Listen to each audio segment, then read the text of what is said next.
Hey everybody, Nick here, and today I got a review for you of this very interesting little watch right here.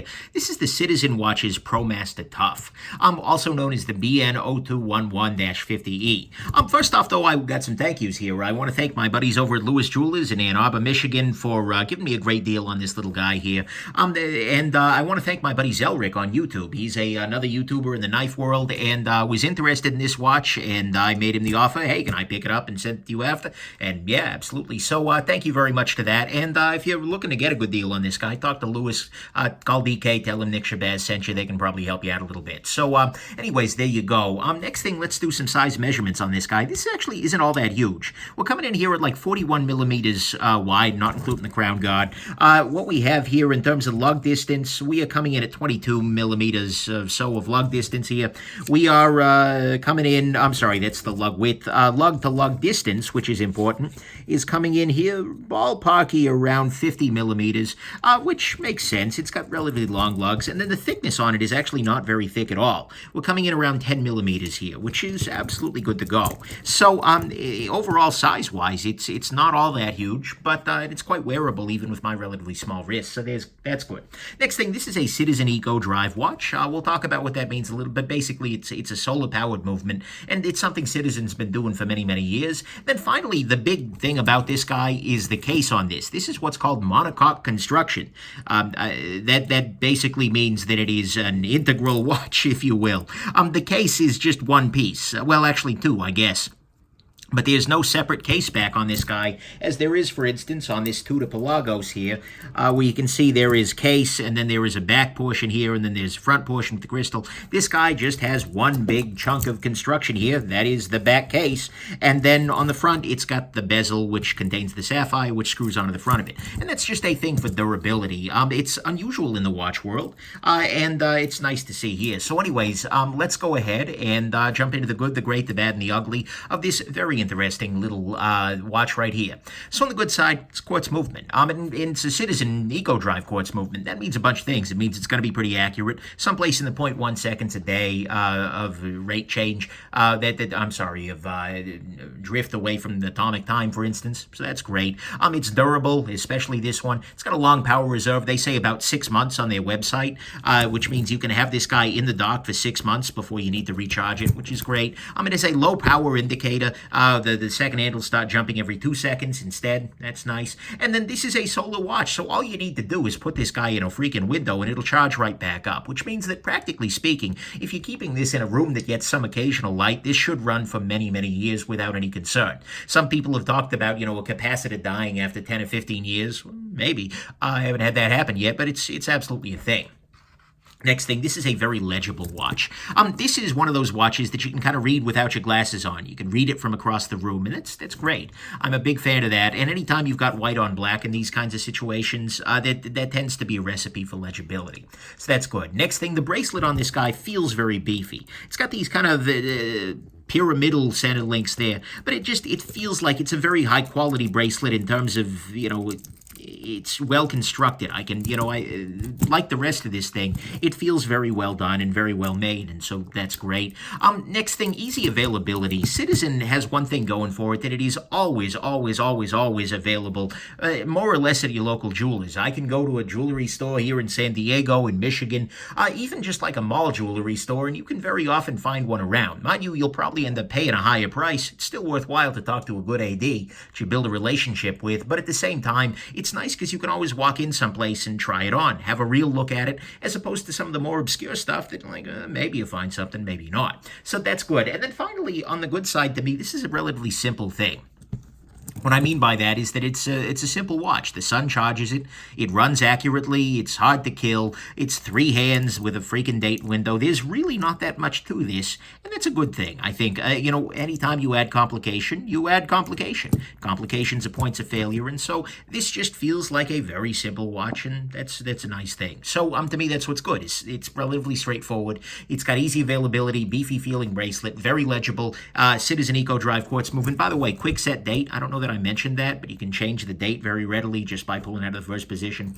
That's a nice thing. So on the great side to me is the durability of this guy. This is a watch that was built for durability. It's called the Promaster Tough, and there's a reason for that. I mean, to start with, much like me, it's got monocoque construction. It is a sapphire crystal, which is nice. It's got a very strong bracelet with a stronger folding clasp than usual. This is a serious business sort of clasp right here, complete with the little fold-over thing, which means that even if you did hit the buttons, the clasp ain't coming loose. That's just nice. It is a 200-meter water-resistant watch, which is great. It has a sapphire crystal, which is great, and is going to make this more, less vulnerable to scratching than your average kind of thing.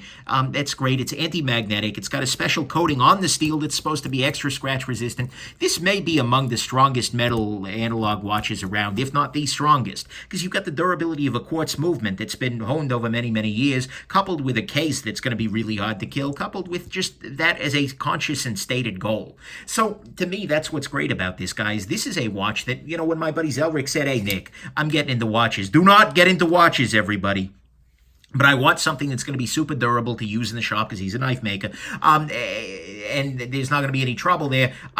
Then this is where I went to immediately because I just tried it on recently at a freaking mall in Escondido. And so, but that durability, I think, makes this guy unique and really does show one of the edges that quartz has over mechanical. And so, to me, that's what's great here.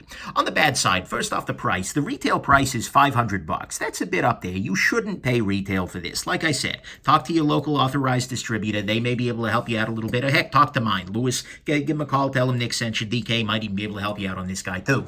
But the thing is, at the same time, even if you are paying $500, this is a relatively specialized watch. It's well made by and large. There's only one real ugly issue here. And so I don't think the price is so bad, but it's a little up there. Next thing, this is using pinned links rather than screw-down links. That just makes it a bit more of a pain in the neck as opposed to a screw-down link here where you've got an actual flathead hole there and you can just unscrew it. It makes it a little bit more of a pain, but honestly, with the right tools, it's not real hard. This one's done pretty well, so okay, whatever. Next thing, this is not a super fancy quartz movement. There is no, for instance, perpetual calendar here. There is no radio control. There is no independent hour hand. There's no atomic GPS, whatever. No, it's just a basic quartz movement. It's not a bad thing. All really we need is a basic quartz movement, but at this kind of price point, you might expect to be getting something a little higher end, especially given that a lot of Citizen's other $500 pieces have things like perpetual calendars, little details like that. Next thing, this is a relatively heavy watch here. This is made of solid steel that's designed to be extra solid, and so when we put this guy on the scale here, we're coming in at 5.69 ounces adjusted to my 6.75 inch wrist. Oh boy, is it beefy. That's a thing. Not the end of any worlds, but I'll say, going back to a titanium watch, yeah, that's nice. And so there's that. Next thing, and one of the things that's really starting to get pretty ugly to me, or pretty bad, is that this is got no toolless quick adjust. What you can see here is that you've got 3 quick adjust holes. So you can move it 1, 2, 3. By the way, why are there not 4 or 5 here? There is no downside, literally, to putting 2 more holes here, except that people might be able to do a little bit better of a job adjusting this guy without taking out a link. That would be a beautiful thing, and they should absolutely include that. But honestly, at this point, look, it's 2018. You need to be offering some kind of a quick adjustment in your clasps. This is no longer optional in my estimation. What I mean by that is some ability, for instance, to pull this up a little bit and tighten the bracelet down a little bit here. Or even go as like the spring adjust, like the Pelagos has. But what this means is that this watch is always going to be comfortable, and this watch is going to be comfortable maybe 50% of the time, maybe 75% if you adjust it perfectly for your wrist and your wrist fits it perfectly. But that's just ugly, and even to be able to use these adjustment holes, you need some kind of a tool, like a spring bar tool or something like that, and not everyone's got those. I mean, I was recently at work, and I realized, crap, I didn't bring a spring bar tool to work yet. Fix that. But still, it's ugly. And so that needs to be the case. And considering these are happening regularly in $500, $400, $300 watches, Citizen, get with the program. Then finally, on the bad side, this has a very deeply recessed date window. As you can see here, I'll zoom in a little bit. The date is definitely down there, but it is definitely deep down in there. clean this off a little bit. You can see here that the date is way under there. And a lot of people ask, well, why the heck would they do that? Well, practically speaking, take a look at the dial. The dial has 2 layers to it, which is nice, not unattractive. But also there is a solar panel underneath one of those layers. I'll see if I can actually make that viewable here using a flashlight, if I can find my freaking flashlight. Here we go. Yeah, there we go. So you can maybe see underneath there the solar panel. I can just barely see it. You may not be able to on the camera, but it's a thing. But anyways, that's not something I'm loving. But because there's that much depth from the solar panel, it means that the date is very deep down in there. And when you zoom out a little bit, when this is all the way down on the table on your wrist, there is not a very large date. And if we compare that to, for instance, this little guy, which is a mechanical watch from Seiko, the date is way, way more readable here. That's a little bit of a downside. It's not the end of any world, but it just means that especially as your eyes get a little bit older, you're going to be bringing this guy up close to read it, and that's not great. And so it's a common citizen issue, but they've also solved it in some places, and I'd like to see them solve it here.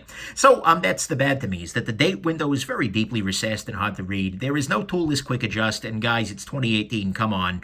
It is pretty heavy. It is not a super fancy quartz movement. It is got pinned links, and the price on this guy is a little bit, it's okay.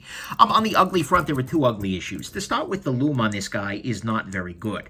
If we compare the lume on this guy, here, I've just charged the lume off camera, and you may or may not be able to see this, but in the center of the hour hand there is an area where the lume paint wasn't applied thickly enough, and so it's actually kind of fading away already. There you go. Yeah, you can see it already. And so that's not great. And then if we compare it, even the indices, and this was just charged with a high-end flashlight, the indices are already starting to fade a little bit. Let's compare that to a watch with very, very good lume. This guy has just been sitting near a window, and the lume is like bazam. I didn't even charge this guy. Here, I'll charge it just to give... I mean, holy crap, that lume. You can see it lighting up my hand as opposed to... I guess there's some lume here. And practically speaking, particularly the minute hand was visible all night long, because you see they're using 2 different colors of lume. That fades pretty quickly, but you can see it, but it's not great. At this kind of price point, it feels like they skimped a little bit, like they cheaped out on lume paint. And guys, come on. It's a $500 watch. Don't cheap out. The other ugly issue with Citizen is that they just don't hold value well. You're going to buy this guy. If you pay $500 for this, you'll probably pay a lot less in the secondary market when more of these start showing up. Because honestly, Citizens, well, like I said, they don't know value. Any luxury good has that property, but Citizen can often be a bath of like a half retail or more on the secondary. So you buy a watch here because you love it and want to keep it forever, or you prepare to run yourself a nice deep bath for it. So those are the ugly things, is that they kind of cheaped out on the lume, and that Citizen doesn't hold value well. Final conclusions, this is a relatively simple watch. It's a 3-hand watch. It's solar quartz. It's legible. It's non-fancy. Sure, it's got a couple of downsides, absolutely. It's lacking a toolless quick adjust in 2018, guys, come on. It is a little hard to read the date, and the lume is a little unimpressive for what this could be. But above all else, it has, much like Deadpool or Wolverine or something, just incredible durability. It's not quite adamantium, but you would be really hard-pressed to find a metallic analog watch that is better built for punishment than this guy is. And that is going to be a killer feature for many. Like I said, that's why I recommended this particular watch to Zell over anything else. But there is an elephant in the room here. Actually, it's on the other side of the room, because I am not a brilliant man and forgot to grab it. But the elephant in the room here is this little guy right here. This is the Casio F108 wristwatch. This is a very, very different piece. It is a $12 wristwatch as opposed to a $500 wristwatch. But the thing is, you could buy 41 of these for the price of one of these. And if you kill this, well, you throw it away and you buy another one. And then you move on, and you move on, and you move on, and you move on. Look, environmentally speaking, that's not ideal, certainly. But the thing is, and then the Citizen probably will bring you more joy in everyday wear. But practically speaking, if you're looking for a watch that you just can't kill, a lot of people, I think, should think about the other way. Let me buy a cheap watch that I will struggle to kill. And then when I kill it, get another cheap watch. That's kind of an important distinction there. And so what I kind of argue with this guy particularly is that the target market for this is not durable watch. I mean, Casio makes G-Shocks that have been meant to, they're meant for like military. They're meant to be like damn near indestructible. And that's not exactly what this is. What this is actually is a durable fancy watch. This is a watch that's meant to look good on the wrist. And because it does, honestly, just wearing this around, it's like, hey, nice watch. But it's also really going to be hard to kill. And so there are fewer people out there making a watch that is fancy and beefy rather than a watch that's going to be hard to kill and cheap to replace. And that's where I think this guy excels. That is the target market. So final conclusion on this guy, it's a nice watch. It works well. It's a solid tool. And although there were some areas for them to improve the next generation of these guys, overall it's pretty damn good. But if you're just looking for durable, you have many options, including many cheaper options. But if you're wanting something that is both durable and fancy, then you know what? The Promaster Tough here is going to be pretty tough to beat. Anyways, hope this has been interesting to you, and have yourselves just an absolutely wonderful rest of your day. Bye now.